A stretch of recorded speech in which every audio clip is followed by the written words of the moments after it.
إن الحمد لله نحمده ونستعينه ونستغفره ونعوذ بالله من شرور أنفسنا ومن سيئات أعمالنا. من يهده الله فلا مضل له ومن يضلل فلا هادي له، وأشهد أن لا إله إلا الله وحده لا شريك له، وأشهد أن محمدًا عبده ورسوله. يا أيها الذين آمنوا اتقوا الله حق تقاته ولا تموتن إلا وأنتم مسلمون. يا أيها الناس اتقوا ربكم الذي خلقكم من نفس واحدة وخلق منها زوجها وبث منهما رجالا كثيرا ونساء، واتقوا الله الذي تساءلون به والأرحام إن الله كان عليكم رقيبا. يا أيها الذين آمنوا اتقوا الله وقولوا قولا سديدا يصلح لكم أعمالكم ويغفر لكم ذنوبكم، ومن يطع الله ورسوله فقد فاز فوزا عظيما. أما بعد، فإن خير الحديث كتاب الله، وخير الهدي هدي محمد صلى الله عليه وسلم، وشر الأمور محدثاتها، وكل محدثة بدعة، وكل بدعة ضلالة، وكل ضلالة في النار. أعوذ بالله من الشيطان الرجيم. بسم الله الرحمن الرحيم. قاف والقرآن المجيد بل عجبوا أن جاءهم منذر منهم فقال الكافرون هذا شيء عجيب أإذا متنا وكنا ترابا ذلك رجع بعيد قد علمنا ما تنقص الأرض منهم وعندنا كتاب حفيظ بل كذبوا بالحق لما جاءهم فهم في أمر مريج أفلم ينظروا إلى السماء فوقهم كيف بنيناها وزيناها وما لها من فروج والأرض مددناها وألقينا فيها رواسي وأنبتنا فيها من كل زوج بهيج تبصرة وذكرى لكل عبد منيب ونزلنا من السماء ماء مباركا فأنبتنا به جنات وحب الحصيد والنخل باسقات لها طلع نضيد رزقا للعباد وأحيينا به بلدة ميتا كذلك الخروج كذبت قبلهم قوم نوح وأصحاب الرس وثمود وعاد وفرعون وإخوان لوط وأصحاب الأيكة وقوم تبع كل كذب الرسل فحق وعيد أفعينا بالخلق الأول بل هم في لبس من خلق جديد. وقال الله تبارك وتعالى أعوذ بالله من الشيطان الرجيم لا يستوي منكم من أنفق من قبل الفتح وقاتل أولئك أعظم درجة من الذين أنفقوا من بعد وقاتلوا وكلا وعد الله الحسنى والله بما تعملون خبير. ہر قسم کی حمد و ثنا، تعریف و توصیف اللہ رب العزت ذوالجلال کے لیے لائق و زیبا ہے، اور درود و سلام ہو اس ہستی اقدس و مقدس پر جنہیں نبی اکرم صلی اللہ علیہ وسلم نے دنیائے انسانیت کے لیے رہنما اور ہادی بنا کر مبعوث فرمایا۔ نبی اکرم صلی اللہ علیہ وسلم نے اپنے رب کا پیغام اپنی امت کو بدرجہ اتم طریقے سے پہنچا دیا، اور دنیا سے اس حال میں رخصت ہوئے کہ نبی نے تبلیغ کا کام مکمل کر دیا تھا، اللہ کا دین مکمل ہو چکا تھا، لوگوں کی ہدایت کے لیے ہر اس راستے کو بتا دیا تھا جس راستے کو وہ اختیار کر کے رب کی جنت کو حاصل کر سکتی تھی، اور ہر وہ راستہ جس پر چل کر کے امت گمراہ ہو سکتی تھی، شیطان کا بھائی یا جہنم کا مسافر بن سکتی تھی، نبی کریم صلی اللہ علیہ وسلم نے اس پر چلنے سے منع فرما دیا، اور اس حال میں رخصت ہوئے کہ نبی کریم صلی اللہ علیہ وسلم نے کہا ترکتکم علی محجۃ بیضاء، کہ میں نے تمہیں ایک واضح اور روشن شاہراہ پر چھوڑا ہے۔ شاہراہ کا مطلب ہائی وے ہوتا ہے، ہائی وے پر رات بھی ہوتی ہے، دن بھی ہوتی ہے، دن کے اندر سورج کی روشنی میں ہر ایک چیز واضح طور پر نظر آتی ہے، لیکن رات کے اندھیرے میں بہت ساری چیزیں نظر نہیں آتی۔ تو نبی صلی اللہ علیہ وسلم نے فرمایا کہ جو اسلام کی شاہراہ ہے، اسلام کا جو ہائی وے ہے، اس میں کبھی بھی رات نہیں ہوتی ہے، وہ ہمیشہ روشن رہتا ہے، لیلھا کنہارھا، اسلام کے شاہراہ کی رات بھی دن کے مانند ہوتی ہے، یعنی ان کے مسائل میں کوئی پیچیدگی نہیں ہوتی۔ قرآن مجید کو لیں، احادیث کو لیں، کسی اچھے عالم سے جتنا بھی کمپلیکیٹڈ مسئلہ ہے آپ رکھیں گے، بالکل آسان انداز میں آپ کو سمجھا دیا جائے گا۔ اسلام میں کہیں پر کوئی پیچیدگی نہیں، کیونکہ اللہ رب العالمین سب سے سچی اور سب سے آسان بات کہتا ہے جو انسان کے عقل کے موافق اور مطابق ہوتی ہے۔ لا یزیغ عنہا الا ہالک، اتنا واضح، آسان اور بہترین دین کو چھوڑ کر کے وہی شخص گمراہ ہوگا جس کے مقدر میں اللہ رب العالمین نے پہلے سے گمراہی اور اس کے لیے گمراہ ہونا لکھ دیا ہو۔ اللہ رب العالمین ہم سبوں کو گمراہ ہونے سے محفوظ رکھے۔ صحابہ کرام یہ وہ جماعت ہے جنہیں اللہ رب العالمین نے نبی کریم صلی اللہ علیہ وسلم کا ساتھ دینے، ان کا تعاون کرنے، ان کی تائید کرنے کے لیے اختیار کیا۔ عبداللہ بن مسعود رضی اللہ عنہ کہتے ہیں کہ اللہ رب العالمین نے نبی کا ساتھ دینے کے لیے لوگوں کے دلوں کو دیکھا کہ کس کے دل کے اندر اسلام گھر کر سکتا ہے۔ جن کے دلوں کو اس لائق پایا کہ ان کے دلوں میں اللہ اور اس کے رسول کی محبت بیٹھ سکتی ہے، ان لوگوں کو نبی کا ساتھی بنایا۔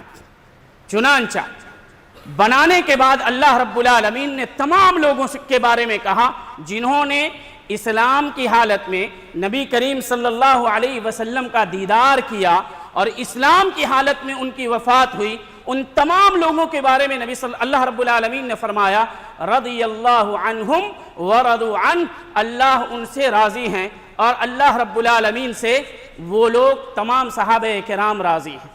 تو صحابہ کرام ہمارے دین کا حصہ ہیں، وہ ہمارے آنکھوں کا نور ہیں، دل کا سرور ہیں، سر کا تاج ہیں۔ جب تک ان کا ذکر نہ ہو، ان کی قربانیوں کو یاد نہ کیا جائے، دل بے چین اور مضطر رہتا ہے۔ کیا کبھی ایسا ہو سکتا ہے کہ کوئی اپنی آنکھوں کو بے نور کرنا چاہے؟ کیا کبھی ایسا ہو سکتا ہے کوئی اپنے دل کو نکال کر کے باہر رکھنا چاہے؟ پھر یہ کیسے ممکن ہو سکتا ہے؟ اور لوگ یہ کیسے سوچ سکتے ہیں کہ کسی ایک صحابی کے متعلق بھی ہم ان کی برائیوں کو سننے کے لیے تیار ہو جائیں؟ لوگ کہتے ہیں حدیث میں آیا ہے، حدیث میں بہت ساری چیزیں آئی ہیں، لیکن اللہ رب العالمین کو یہ پتا تھا فلاں صحابی سے فلاں غلطی ہوگی، اتنا معلوم ہونے کے باوجود رب والے نے ان سے رضامندی کا اظہار کر دیا۔ آپ کے دل میں اتنی جگہ نہیں ملتی ہے کہ اللہ کی رضامندی کے بعد آپ بھی ان سے راضی ہو جائیں۔ یہ الگ بات ہے، آپ کی رضا کی ان کو ضرورت نہیں ہے۔ جن سے عرش والا راضی ہو، جن سے خاتم النبیین اور سید المرسلین راضی ہوں، آپ راضی ہوں کہ نہ راضی ہوں، ان کو کوئی بھی فرق نہیں پڑتا۔ یاد رکھیں، جو لوگ صحابہ کرام کی غلطیوں کو بیان کرتے ہیں، فلاں صحابہ سے ایسی غلطی ہوئی، فلاں صحابہ سے ایسی غلطی ہوئی، جو جج بن کر کے صحابہ کرام کی غلطیوں کو لوگوں کے سامنے بیان کر کے صحابہ کی شان میں گستاخی کرتے ہیں، یاد رکھیں اس صحابہ کی غلطیوں کو سننے والا جج قیامت کے دن اللہ ہوگا اور ان کی وکالت کرنے والے نبی صلی اللہ علیہ وسلم ہوں گے۔ تمہیں تو کوئی پوچھے گا بھی نہیں کیسے تم جج بنے پھرتے ہو ایسے لوگوں کے بارے میں جن کے بارے میں اللہ نے قرآن مجید کی آیت نازل کی رضی اللہ عنہم ورضوا عنہ، اللہ رب العالمین ان سے راضی ہیں اور وہ لوگ اللہ رب العالمین سے راضی ہیں۔ اللہ رب العالمین نے قرآن مجید میں فرمایا، جیسا کہ میں نے خطبے کے شروع میں ایک آیت تلاوت کی، لا یستوی منکم من انفق من قبل الفتح وقاتل، کہ اے صحابہ کرام جتنے تم لوگ ہو سب میں درجات ہیں۔ جن لوگوں نے پہلے اسلام قبول کیا اس وقت میں جب کوئی بھی نبی کا ساتھ دینے والا نہیں تھا، جن لوگوں نے اس وقت ساتھ دیا ان کا درجہ بہت سارے لوگوں کے مقابلے میں بہت اونچا ہے۔ چنانچہ جو لوگ فتح مکہ سے قبل اسلام لائے ان کے درمیان اور جو لوگ فتح مکہ کے بعد اسلام لائے ان کے درمیان میں کوئی مقابلہ، کوئی کمپیریزن نہیں ہو سکتا ہے، لیکن دونوں صحابی ہیں، اللہ نے دونوں سے جنت کا وعدہ کیا ہے، وَكُلًّا وَعَدَ اللَّهُ الْحُسْنَى۔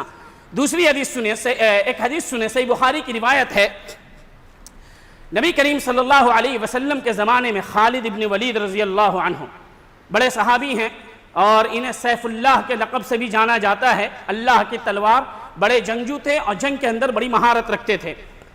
ان کے درمیان اور عبد الرحمن ابن عوف رضی اللہ عنہ جو قریشی تھے، مکے میں انہوں نے اسلام قبول کیا تھا، حضرت ابو بکر رضی اللہ عنہ کے ذریعے اسلام قبول کیا تھا، تو خالد ابن ولید اور عبد الرحمن ابن عوف رضی اللہ عنہما کے درمیان کچھ بات ہو گئی، کہا سنی ہو گئی، جسے ہم لوگ تو میں کہتے ہیں۔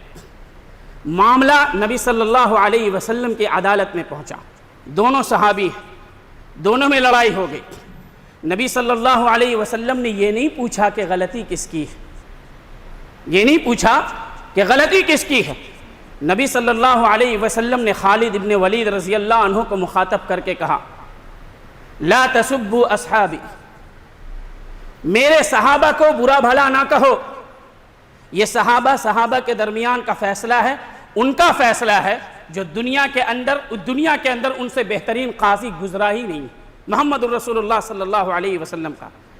انہوں نے یہ نہیں کہا غلطی کس کی ہے، عبد الرحمن تمہاری غلطی ہے یا خالد تمہاری، کچھ نہیں کہا سنو لا تسبوا اصحابی، میرے صحابی کو برا بھلا نہ کہو۔ خالد ابن ولید رضی اللہ عنہ کو مخاطب کر کے کہا فوالذی نفسی بیدہ، اس ذات کی قسم جس کے ہاتھ میں میری جان ہے، لو انفق احدکم مثل احد ذهبا ما بلغ مد احدهم ولا نصیفہ، اے خالد اور وہ لوگ جو فتح مکہ کے بعد اسلام لائے، اگر وہ تمام لوگ مل کر کے احد پہاڑ جس کی لمبائی 8 کلومیٹر ہے، چوڑائی 2.5 سے 3 کلومیٹر ہے، اے خالد اور تم لوگ جو اسلام بعد میں قبول کیے ہو، سب مل کر کے بھی احد پہاڑ کے برابر سونا خرچ کر دو گے، عبد الرحمن ابن عوف نے جو 1 مٹھی غلہ خرچ کیا ہے، تمہارا احد پہاڑ کے برابر سونا ان کا مقابلہ نہیں کر سکتا۔ صحابہ کے درمیان کی یہ تفریق ہے۔ نبی غلطی نہیں پوچھتے تھے کس نے غلطی کی، صحیح بخاری کی روایت ہے، ابو بکر رضی اللہ عنہ اور عمر رضی اللہ عنہ میں لڑائی ہو گئی، غلطی ابو بکر رضی اللہ عنہ کی تھی، خود انہوں نے اقرار کیا، آپس میں بات ہو گئی، حضرت عمر رضی اللہ عنہ، صحیح بخاری کی روایت ہے، غصہ ہو کر کے اپنے گھر میں چلے گئے، ابو بکر رضی اللہ عنہ ان کے ہاں پہنچے، کہا عمر مجھ سے غلطی ہو گئی سنو، لیکن حضرت عمر رضی اللہ عنہ نے دروازہ نہیں کھولا، وہ لوٹ کر کے نبی صلی اللہ علیہ وسلم کے پاس گئے اور کہا کہ اللہ کے رسول دیکھیں مجھ سے غلطی ہو گئی، عمر ناراض ہو گیا ہے، ذرا اس کو سمجھا دیں۔ عمر رضی اللہ عنہ گھر میں تھے، پھر ان کو احساس ہوا کہ جب خود ابو بکر رضی اللہ عنہ آئے تھے تو مجھے مان لینا چاہیے، وہ گئے ابو بکر رضی اللہ عنہ کے گھر، دیکھا تو دروازہ بند تھا، گھر پر نہیں تھے، سمجھ گئے کہ دربار رسول پہنچے ہوئے ہیں، انہوں نے وہاں کا رخ کیا، لیکن دل میں ایک دھڑکن تھی کہ نبی مجھے کیا کہیں گے۔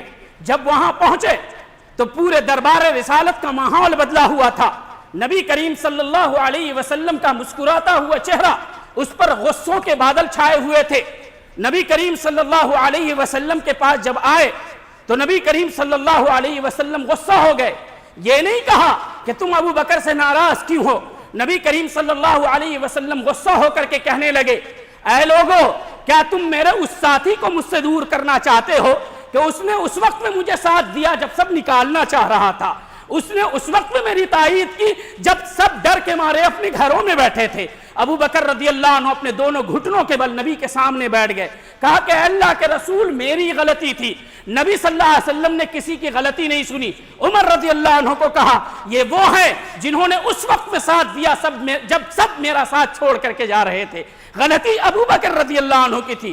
عمر رضی اللہ عنہ بھی نبی کے چہیتے تھے، لیکن نبی صلی اللہ علیہ وسلم یہ پیغام دینا چاہتے تھے جب صحابہ کے درمیان کسی قسم کا تو میں ہو جائے تو ان کی غلطیوں کو نہ دیکھو، یہ دیکھو کہ ان کا رب ان سے راضی ہے کہ نہیں۔ آپ غلطیاں تلاشتے ہیں، رہجانہ کیڑے تلاشتے ہوئے، غلطیوں کو تلاشتے ہوئے، انہوں نے اپنی جنت اس دنیا میں پالی ہے، کیا پتا تمہاری جہنم تمہاری زبان کے ایک لفظ کی منتظر ہو، صحابہ کے بارے میں کچھ بولو اور اللہ رب العالمین تمہیں جہنم کے اندر داخل کر دے۔ صحابہ کرام ہیں، ہمارے دل کا، ہمارے ایمان کا حصہ ہیں، ان سے محبت ایمان کی دلیل ہے، ان سے نفرت نفاق کی علامت ہے، ان کے بارے میں ایک لفظ بولنے والا بھی زندیق ہے، بددین ہے۔ امام احمد رحمہ اللہ نے کہا اگر تم کسی کو دیکھو کہ وہ صحابہ کرام کو برا بھلا کہتا ہے فَاتَّهِمْهُ عَلَى إِسْلَامِهِ بِسُوءٍ، وہ سمجھ جاؤ کہ اس کے اسلام پر سوالیہ نشان قائم ہے، اس کا اسلام اچھا نہیں ہے، دل کے اندر اس کے اسلام اور ایمان نہیں بیٹھا ہے۔ صحابہ کرام کی جو آپسی غلطیاں تھی اس سلسلے میں نبی کا موقف یہ تھا۔ دوسری بات، اللہ رب العالمین پچھلی تمام باتوں کو جانتا ہے اور جو ہونے والی بات ہے ان تمام کو بھی جانتا ہے۔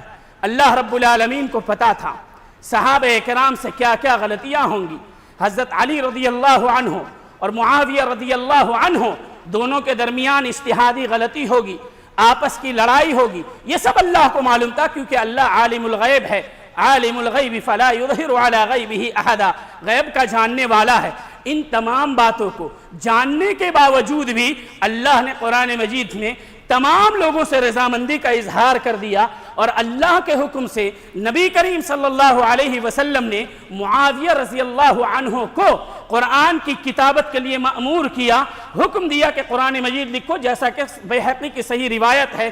اور یعنی اللہ کے نبی راضی ہیں کہ وہ قرآن لکھیں، اللہ راضی ہے کہ وہ قرآن کے کاتب بن جائیں، اور آپ راضی نہیں ہیں کہ ان کے رضی اللہ عنہ کہہ دیں، بلکہ انہیں نعوذ باللہ غدار اور خائن کے لقب سے پکاریں۔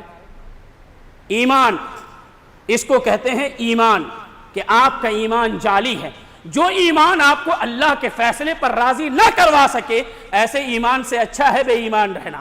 اس لیے صحابہ کرام کے بارے میں بولنے سے پہلے اپنے دل کو، اپنے ایمان کو ٹٹول لیں کہ کل آپ کے گناہوں کی وکالت کون کریں گے۔ نبی صلی اللہ علیہ وسلم ان کے ایمان کی وکالت کریں گے، لیکن آپ کے گناہوں کو معاف کروانے والا کون ہوگا؟ کل قیامت کے دن سفارش کون کرے گا جہنم سے نکلوانے کے لیے؟ جب وہاں پر جائیں گے اور ان کے ساتھیوں کو آپ نے تکلیف پہنچائی ہوگی، تو آپ سمجھ جائیں کہ نبی صلی اللہ علیہ، اگر آپ صحابی کے بارے میں کچھ کہتے ہیں تو تکلیف نبی کریم صلی اللہ علیہ وسلم کو ہوگی۔ اب کیسے آپ اپنے عمل سے اور زبان سے نبی صلی اللہ علیہ وسلم کو تکلیف دے سکتے ہیں؟ یہ مقدمہ تھا صحابہ کرام رضی اللہ عنہ کی عظمت کے بارے میں، اور ان کی غلطیوں کا پتہ چلے تو اس میں کیا موقف ہونا چاہیے۔ نگاہ غلطیوں کی طرف نہیں، ان کی عظمت، ان کی فضیلت اور اللہ اور اس کے رسول کی جو رضامندی ہے اس جانب ہونا چاہیے۔ اور سلف کہتے تھے، یعنی تابعین تبع تابعین، کہ ہم اپنی زبان کو صحابہ کرام کی غلطیوں میں ڈالنے سے محفوظ رکھیں، ان کی اچھائیوں کا ذکر کریں۔ مان لیجئے ایک مثال ہے، آپ کے گھر میں، اور ہر گھر میں ایسا ہو سکتا ہے، اللہ محفوظ رکھے ہر گھر کی عزت کو، اگر آپ کے گھر کی کوئی خاتون ایسا کام کرتی ہے جو آپ کا سر نیچے جھکا دیتی ہے، شرم کے مارے کسی کے سامنے بول نہیں سکتے ہیں، لیکن آپ کو پتا ہے کہ گھر کی کسی خاتون نے ایسا گناہ کیا ہے، تو کیا آپ حق کا نام لے کر کے کہ نہیں کسی کی غلطی کو بیان کرنا، لوگ کہتے ہیں نا نہیں یہ تو حدیث میں آیا ہے غلطی کو بیان کرنا حق ہے، ہم تو حق بیان کر رہے ہیں، تو آپ کے گھر کی خاتون سے جو غلطی ہوئی ہے وہ حق ہے، کیا اس غلطی کو آپ چائے کی دکان میں بیٹھ کر کے لوگوں کے سامنے ڈسکس کریں گے؟ کیا آپ لوگوں کو بلا کر کے ممبر سے ڈسکس کریں گے کہ ہاں میرے گھر میں فلاں نے فلاں غلطی کی ہے؟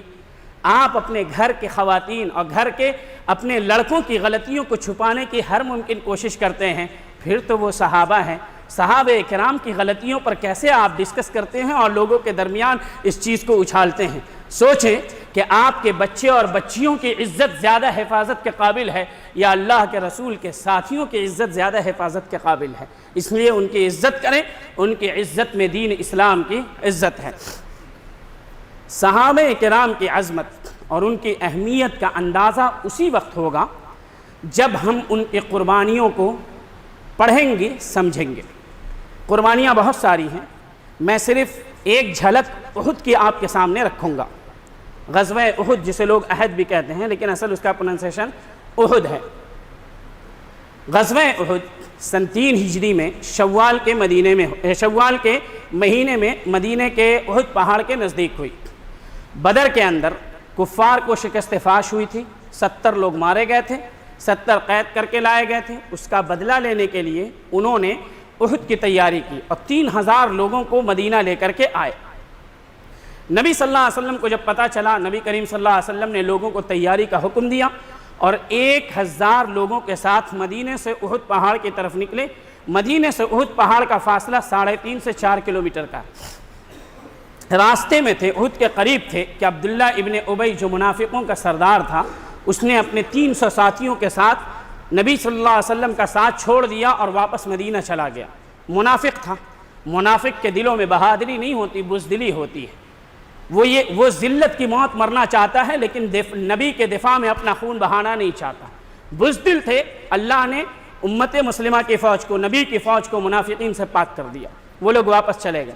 700 3000 کا مقابلہ کرنے کے لیے احد کے دامن میں پہنچے۔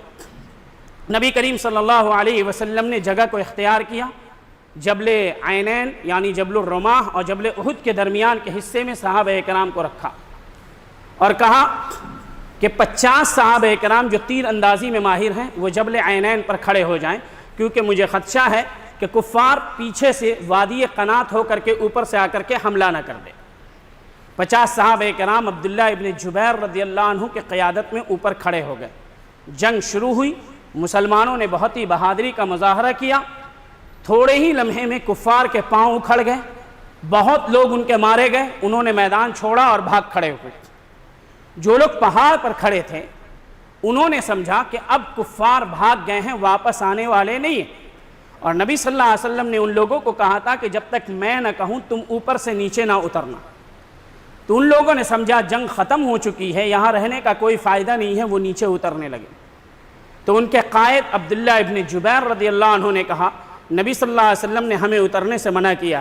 تو جو لوگ اتر رہے تھے ان لوگوں نے کہا نبی کا مقصد یہ تھا کہ جب تک جنگ ہو ہم یہاں پر رہیں، جب جنگ ختم ہو جائے تو یہاں پر رہنے کی حاجت و ضرورت نہیں ہے، یہ اجتہادی غلطی تھی۔ وہ لوگ نیچے اتر گئے، 10 لوگ پہاڑ پر باقی رہے۔ خالد ابن ولید رضی اللہ عنہ جو ابھی اسلام قبول نہیں کیے تھے، وہ دور میں وہ لوگ چھپے بیٹھے تھے جرف کے مقام پر، انہوں نے دیکھا کہ پہاڑ کے اوپر جو لوگ کھڑے تھے ان کی اکثریت اتر گئی۔ خالد ابن ولید رضی اللہ عنہ نے اپنا ایک جتھا لیا اور لوگوں کو آواز دی اور اسی پہاڑی کے پیچھے سے حملہ کر دیا۔ حملہ کیا تھا؟ مسلمانوں کے اوپر بہت بڑی مصیبت تھی، کیونکہ مسلمان سمجھ رہے تھے کہ کفار واپس چلے گئے، اپنے ہتھیار وغیرہ رکھ کر کے آرام کر رہے تھے۔ جب حملہ ہوا تو مسلمانوں کو سمجھ میں نہیں آیا کہ کس نے حملہ کیا۔ اس قدر شدید حملہ ہوا کہ مسلمان کے ہاتھوں مر رہا تھا۔ حذیفہ رضی اللہ عنہ کہتے ہیں میرے والد الیمان رضی اللہ عنہ کے اوپر ایک مسلمان نے تلوار سونت لی، تلوار اٹھا لی۔ میں کہتا رہا ابھی یہ میرے والد ہیں، انہیں چھوڑ دیا جائے، لیکن اس میدان میں انسانوں کی آواز نہیں، صرف تلوار کی آواز سنائی دے رہی تھی۔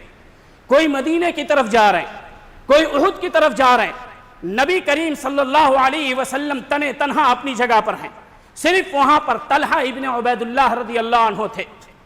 عبداللہ ابن قمیہ جو کفار مکہ کے سرداروں میں سے ایک تھا، نہایت بدبخت تھا، وہ جب آیا اور دیکھا کہ نبی صلی اللہ علیہ وسلم اکیلے ہیں اور ان کے ساتھ صرف طلحہ ابن عبید اللہ رضی اللہ عنہ ہے، تو اس شخص نے لوگوں کو پکارا کہ آؤ نبی صلی اللہ علیہ وسلم اکیلے ہیں، ان کا کام تمام کرو۔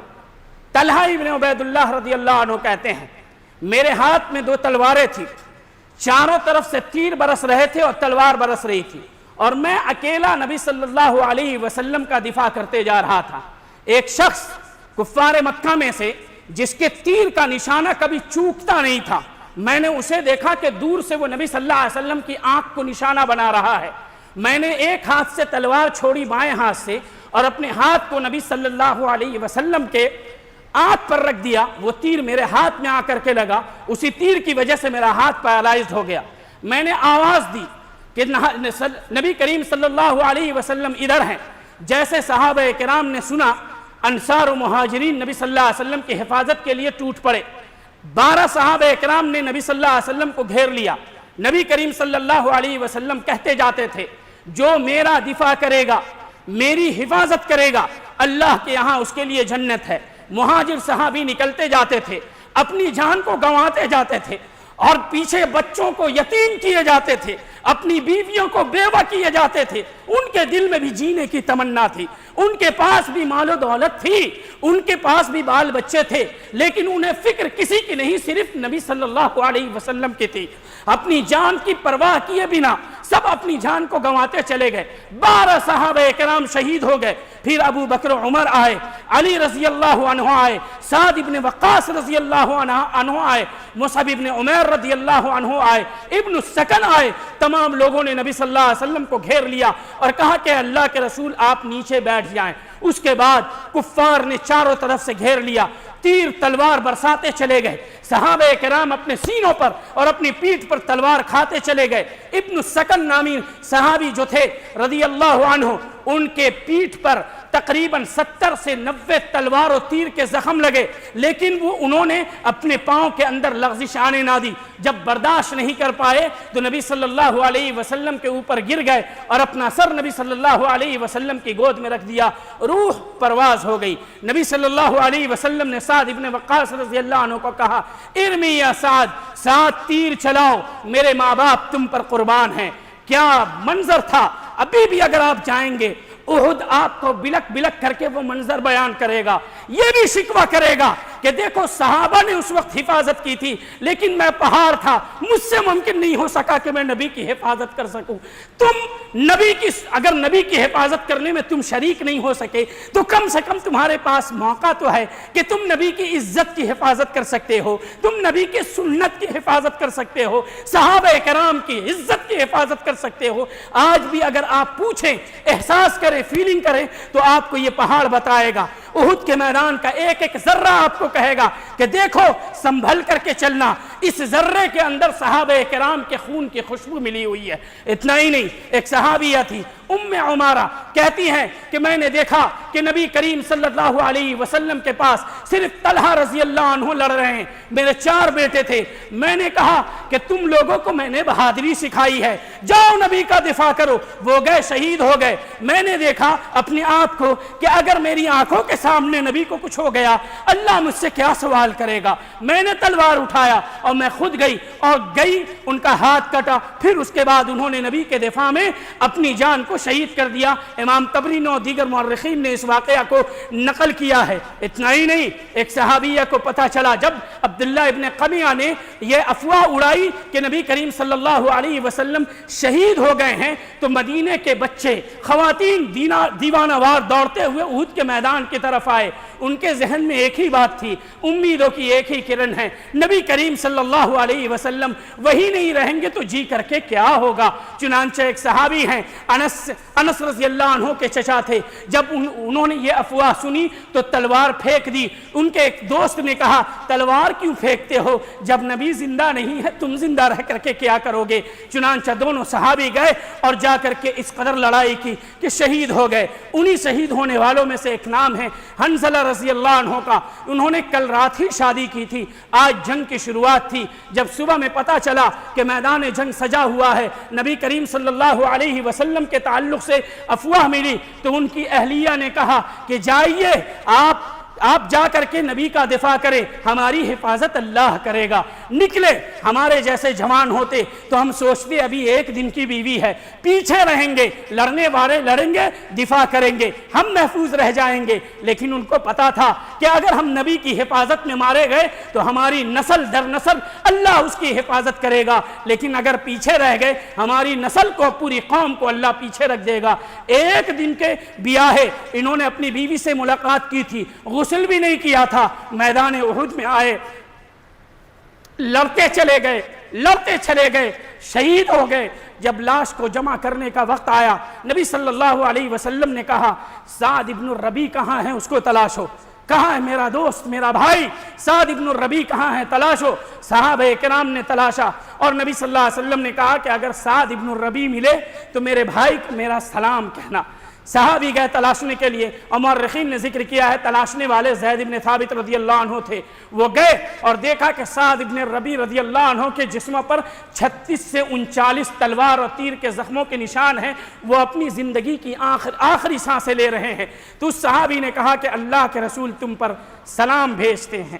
سعد ابن الربیع رضی اللہ عنہ نے کہا کہ اس سلام کے بعد اشم رائحۃ الجنہ، مجھے جنت کی خوشبو مل رہی ہے، جاؤ میرے نبی کو میرا بھی سلام پہنچا دینا اور کہہ دینا کہ آپ کے دفاع میں سعد ابن الربیع کی جان گئی ہے، اور میرے قوم کو میرا پیغام دے دینا کہ اگر نبی کو کچھ ہوا تو تمہیں اس زمین پر زندہ رہنے کا حق نہیں ہے، سب اپنے آپ کو مٹا دو نبی کی حفاظت کے خاطر۔ اس کے بعد ایک صحابی آئے اور کہا کہ اللہ کے رسول، حنظلہ رضی اللہ عنہ کو کسی نے غسل دے دیا ہے، کیونکہ شہیدوں کو غسل نہیں دیا جاتا، ان کو خون میں لپیٹ کر کے کفن میں خون سمیت دفن کیا جاتا ہے۔ نبی صلی اللہ علیہ وسلم نے کہا ہاں، انہیں فرشتوں نے غسل دیا ہے۔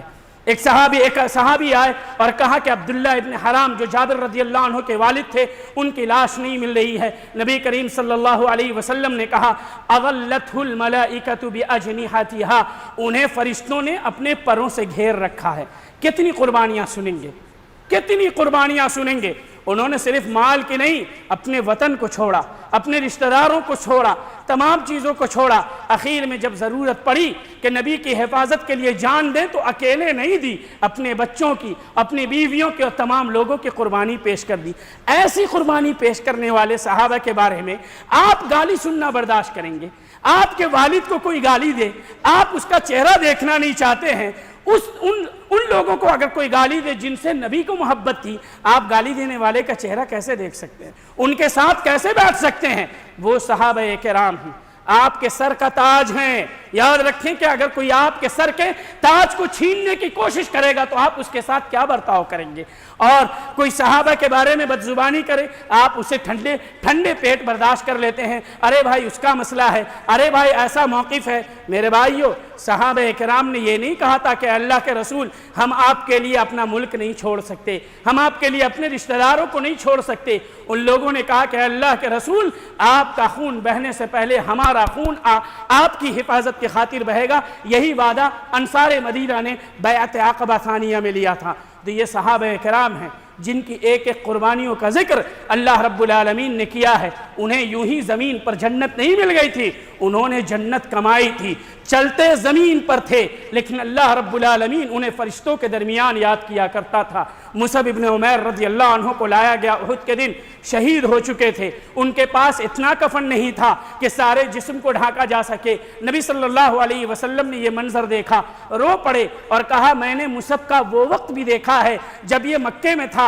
امیر و کبیر تھا، غنی تھا، مالدار تھا، راستے میں چلتا تھا، گھر میں بیٹھا شخص اس کی خوشبو سونگھ کر کے کہہ دیتا مصعب جا رہا ہے۔ آج اس نے رب کے لیے اپنے گھر کو چھوڑا، والدہ کو چھوڑا، تمام چیزوں کو چھوڑا، آج شہید ہوا تو اسے 2 گز کفن بھی میسر نہیں ہے۔ میں کہتا ہوں انہیں کفن میسر نہیں تھا لیکن خاتم النبیین میسر تھے۔ انہیں کوئی میسر تھا کہ نہیں میسر تھا؟ اللہ رب العالمین کی رضا میسر تھی۔ ان کے قربانیوں کو یاد کریں، پڑھیں۔ حضرت امام مالک رحمہ اللہ کہتے ہیں کہ ہمارے زمانے میں لوگ اپنے بچے کو صحابہ کی محبت ویسے سکھاتے تھے جیسے وہ لوگ قرآن مجید کو سکھاتے ہیں۔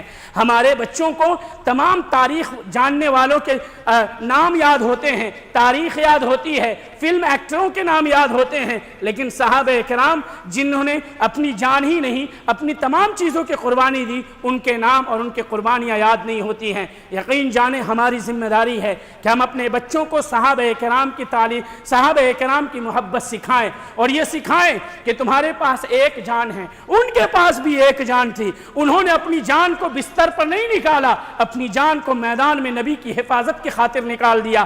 کیا تم صحابہ کی حفاظت کی خاطر اپنے چہرے پر 2 تھپڑ نہیں کھا سکتے؟ تم صحابہ کی حفاظت کی خاطر گالیاں نہیں سن سکتے؟ صحابہ کا دفاع فرض ہے، کیونکہ ان کا دفاع کریں گے تو نبی کا دفاع ہوگا، نبی کا دفاع ہوگا تو شریعت کی دفاع ہوگی۔ اس لیے میرے بھائیو، صحابہ کرام رضی اللہ عنہم اجمعین جن سے رب راضی ہے، جو ایمان کا حصہ ہیں، جنہوں نے اللہ کے بھیجے ہوئے دین کو، نبی کی سنت کو ہم تک پہنچایا ہے، ان کے بارے میں ہم کوئی چیز نہیں سن سکتے۔ سننا ہمارا کان اگر چاہے گا تو ان کی تعریف سننا چاہے گا، ان کی اچھائیوں کو سننا چاہے گا۔ تم صحیح سند سے بھی ان کی غلطیوں کو بیان کرو گے تو ہمارے دل میں تمہاری نفرت ہوگی، محبت نہیں ہوگی، کیونکہ جو اللہ کے محبوب سے، نبی کے محبوب سے نفرت کرے، ان میں کیڑے نکالے، ان کی غلطیاں نکالے، ایسی غلطی نکالنے والوں سے غلطی نکالنے والوں کے لیے ہمارے دل میں محبت نہیں ہو سکتی ہے۔ اس لیے ایمان کا تقاضا یہ ہے، صحابہ کرام کی سیرت کو پڑھیں، ان کی قربانیوں کو پڑھیں اور ان کے طریقے پر چلنے کی کوشش کریں۔ اس لیے نبی کریم صلی اللہ علیہ وسلم سے جب پوچھا گیا کہ 72 فرقوں میں سے یا 73 فرقوں میں سے حق پر کون ہوگا، تو نبی صلی اللہ علیہ وسلم نے کہا میں اور میرے صحابہ جس راستے پر ہیں اس راستے پر چلنے والے حق پر ہوں گے۔ اگر نبی یہی کہہ دیتے کہ میں جس راستے پر ہوں اس راستے پر چلنے والے حق پر ہوں گے کافی ہوتا، لیکن اپنے صحابہ کرام کو مینشن کیا، کیونکہ صحابہ کرام نبی صلی اللہ علیہ وسلم کے شاگرد ہیں، ان کے مدرسے کے اسٹوڈنٹ ہیں، ان کی تربیت اللہ رب العالمین نے نبی کے ذریعے سے کروائی ہے۔ اس لیے لوگوں کو یہ تعلیم دی کہ میری باتوں کو ماننے کا جو طریقہ کار ہے وہ طریقہ کار صحابہ کرام سے سیکھو، قربانیاں کیسے دینا ہے، دین کی حفاظت کیسے کرنی ہے، اسلام کے جھنڈے کو کیسے بلند کرنا ہے، مال کی قربانی کیسے دینی ہے، یہ صحابہ کرام سے سیکھو۔ اللہ رب العالمین ہم سبوں کو نیک سمجھ کی توفیق عطا فرمائے، ہمارے دلوں کے اندر تمام صحابہ کرام کی محبت کو بھر دے، ان کے نقش قدم پر ہمیں چلنے کی توفیق عطا فرمائے، اور جو لوگ صحابہ کرام کے بارے میں کچھ بھی غلط رویہ رکھتے ہیں اللہ ان کی اصلاح کرے، انہیں نیک سمجھ عطا فرمائے، اور انہیں اس بات کی توفیق دے کہ وہ صحابہ کرام کا وہ احترام کریں، ان کے دلوں میں بھی صحابہ کرام کی محبت و عظمت کو بٹھا دے۔ اقول قولی ھذا استغفر اللہ لی ولکم ولسائر المسلمین انہ تعالی جواد کریم ملک بر رؤوف الرحیم۔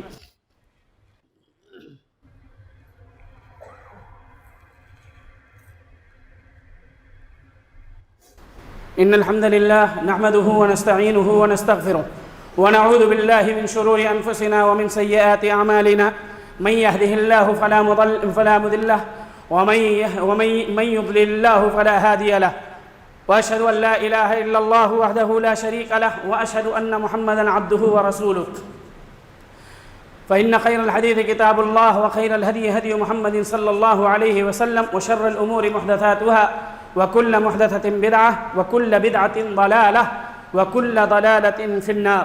اللہ رب العالمین نے قرآن مجید میں فرمایا وَمَن يُشَاقِقِ الرَّسُولَ مِن بَعْدِ مَا تَبَيَّنَ لَهُ الْهُدَى وَيَتَّبِعْ غَيْرَ سَبِيلِ الْمُؤْمِنِينَ کہ جو نبی کی مخالفت کرے گا ہدایت کے واضح ہو جانے کے بعد، اس تک کتاب و سنت کی تعلیم پہنچ گئی، سنت پہنچ گئی، قرآن کی آیات پہنچ گئی، پھر بھی وہ نبی کی مخالفت کرے گا وَيَتَّبِعْ غَيْرَ سَبِيلِ الْمُؤْمِنِينَ اور صحابہ کے راستے کو چھوڑ دے گا نُوَلِّهِ مَا تَوَلَّى وَنُصْلِهِ جَهَنَّمَ وَسَاءَتْ مَصِيرًا تو وہ جس گمراہی کے راستے کو اختیار کرے گا ہم اسی پر اس کو چلا دیں گے، اور آخرت میں اس کا ٹھکانہ جہنم ہوگا۔ کل قیامت کے دن کو یاد کریں، اپنے سامنے رکھیں، اور یاد رکھیں میرے بھائیوں، موت کسی کا دروازہ کھٹکھٹا کر کے نہیں آتی ہے، نہ کسی کو بتا کر کے آتی ہے۔ ممکن ہے آپ سوچیں گے آئندہ ہفتہ جمعہ کے دن توبہ کر لوں گا، آئندہ ہفتہ بھی آئے گا، جمعہ بھی آئے گا، کیا پتہ آپ کی موت جمعرات کے دن لکھی ہو۔ اس لیے توبہ کا دروازہ جب تک کھلا ہے توبہ کرتے رہیں۔ یہ نہ سوچیں کہ آپ کے پاس گناہ کتنا ہے، یہ سوچیں کہ آپ ایک ایسے رب کے بندے ہیں جو ایک رب ایک آنسوؤں کے قطرے سے تمام گناہوں کو معاف کر دیتا ہے۔ چاہے آپ جتنی مرتبہ اس کی نافرمانی کریں، سچے دل سے ایک مرتبہ توبہ کر کے دیکھیں، رب آپ کو خود کے قریب کرے گا، آپ کے لیے دین اور دنیا دونوں کو آسان کر دے گا، دلوں کے اندر خوشی بھر دے گا، اطمینان و سکون ہوگا، نیکیوں کو کرنا آپ کے لیے آسان کر دے گا۔ لیکن ضرورت اس بات کی ہے گناہوں کو چھوڑیں۔ جیسے آگ اور پانی جمع نہیں ہو سکتے اسی طریقے سے گناہ اور نیکیاں جمع نہیں ہو سکتی۔ آگ اور لکڑی جمع ہو جائے تو لکڑی جل جاتی ہے، ویسے ہی نیکیاں اور گناہ جمع ہو جائے تو گناہوں کی حدت نیکیوں کو ختم کر دیتی ہے، جلا کر کے راکھ کر دیتی ہے۔ آپ جو پیسے کماتے ہیں اس کو تجوری میں ڈالتے ہیں، اس کی حفاظت کرتے ہیں، اس کو بینک میں ڈالتے ہیں کہ کسی کی نگاہ اس پر نہ پڑے، کوئی چور اسے چوری کر کے نہ لے جائے، تو جو نیکیاں کماتے ہیں اسے شیطان کے سامنے کیسے رکھ دیتے ہیں؟ شیطان تو بہت بڑا چور ہے، اگر شیطان کے چکر میں آ کر کے گناہ بھی جمع کرتے رہے تو ایک طرف لکڑی اور ایک طرف آگ یقیناً جیت جائے گی، لکڑی کو جلا دے گی۔ اسی طریقے سے نیکیاں اگر آپ برائیوں کے ساتھ رکھتے ہیں تو یقین جانیے کہ نیکیاں کھوکھلی ہوتی چلی جائیں گی، اور آخرت میں آپ کو کف افسوس کے علاوہ کچھ بھی کچھ بھی نہیں ملے گا۔ اس لیے میرے بھائیوں، دنیا بہت ہی مختصر ہے۔ ایک انسان کو 60 سے 70 سال کی مدت ملی ہے، 60 سے 70 سال کے اندر بڑھاپا بھی ہے، موت بھی ہے، بیماریاں بھی ہیں، پریشانیاں بھی ہیں، اگر اس 60 سے 70 سال کی زندگی کو رب کے حوالے کر دیں، اس کی مرضی کے مطابق گزاریں، تو یقین جانیے اللہ رب العالمین ایسی زندگی عطا کرے گا جس میں نہ بڑھاپا ہوگا، نہ موت ہوگی، نہ بیماری ہوگی، نہ کمانے کی ٹینشن ہوگی، بلکہ وہاں پر رب کا دیدار ہوگا اور نبی کریم صلی اللہ علیہ وسلم سے ملاقات ہوگی۔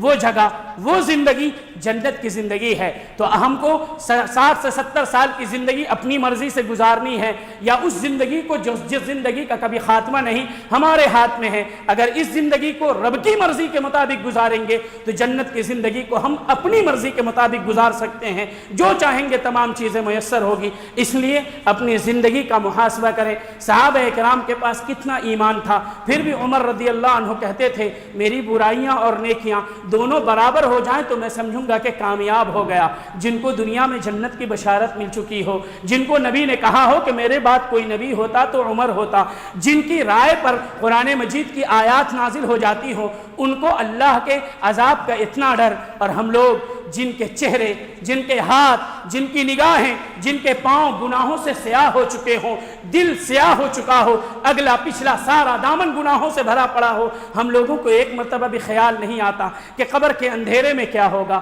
کل قیامت کے دن رب کے سامنے کھڑے ہوں گے تو کیا جواب دیں گے۔ کل کی تیاری کریں، اور یقین نہیں ہے تو مرنے والوں سے پوچھ لیں، جنہوں نے کروڑوں چھوڑا ہے ان سے پوچھ لیں کہ کیا کچھ تم نے رشوت منکر نکیر کو بھی دی ہے کہ وہ تمہارے ساتھ سوالات آسان کر دیں۔ کل کو کسی نے نہیں دیکھا ہے اور کوئی دیکھ بھی نہیں پائے گا، لیکن جنہوں نے نیکیوں کو جمع کیا ہوگا وہ نیکیاں آپ کے ساتھ صرف دنیا میں نہیں قبر تک جائیں گی، قبر میں نہیں بلکہ آخرت تک جائیں گی، اور جب تک آپ کو جنت میں پہنچا نہ دے اس وقت تک نیکیاں آپ کا پیچھا نہیں چھوڑیں گی۔ نیکیوں کو جمع کریں۔ دولت جمع کرنے کی توفیق ہر کسی کو ملتی ہے، نیکیاں جمع کرنے کی توفیق اسی کو ملتی ہے جس سے رب محبت کرتا ہے۔ اگر آپ نماز پڑھنے آتے ہیں تو سمجھیں یہ رب کی توفیق ہے۔ آپ جیسے بہت سارے لوگ ہیں جنہیں اللہ نے توفیق نہیں دیا ہے، جیسے IPS کا ایگزام ہوتا ہے تو اس میں سارے لوگوں کو قبول نہیں کیا جاتا ہے، جو بہت جینیس ہوتے ہیں، انٹیلیجنٹ ہوتے ہیں، سوال کا جواب صحیح سے دیتے ہیں، ان کو اختیار کیا جاتا ہے۔ تو اللہ نے تمام لوگوں میں سے آپ لوگوں کو سنت پر چلنے کے لیے اختیار کیا ہے، نماز پڑھنے کے لیے، عقیدہ صحیحہ پر قائم رہنے کے لیے۔ آپ اپنے آپ کو خوش نصیب سمجھے، اور اللہ نے جو اختیار کیا ہے اللہ رب العالمین کے اختیار کو ایسا نہ کریں کہ انہوں نے غلط اختیار کیا۔ اس لیے جب تک دنیا کے اندر ہے دین و ایمان کے اوپر قائم رہیں، جسم میں جب تک جان موجود ہے، روح موجود ہے، اسی وقت تک دین کی طرف پلٹنے کا اور رب سے سچی توبہ کرنے کا موقع باقی ہے۔ جمعہ کے دن اور دوسرے دنوں میں نبی صلی اللہ علیہ وسلم پر کثرت سے درود پڑھے۔ جو جس قدر نبی پر درود پڑھے گا وہ اسی قدر نبی کے قریب ہوگا۔ دنیا کی بڑی شخصیت سے جو بڑے بڑے VIP لوگ ہوتے ہیں ان سے قریب ہونے کے لیے، ان سے ہاتھ ملانے کے لیے اور ان کے ساتھ سیلفی لینے کے لیے لوگ کتنی کوشش کرتے ہیں، اور اگر موقع مل جائے تو خود کو کتنا خوش نصیب سمجھتے ہیں۔ نبی صلی اللہ علیہ وسلم نے فرمایا ان اول الناس بی یوم القیامہ اکثرهم صلاۃ علی، قیامت کے دن میرے سب سے قریب وہ شخص ہوگا جو مجھ پر سب سے زیادہ درود بھیجتا ہوگا۔ آپ بہت بات کرتے ہیں، گھنٹوں اپنے کسٹمر سے بات کرتے ہیں، بزنس مین ہیں تو تاجروں سے بات کرتے ہیں، لیکن کبھی آپ نے سوچا کہ آپ کی زبان سے دن بھر میں کتنی مرتبہ نبی پر درود نکلا ہے یا آپ نے درود پڑھا ہے؟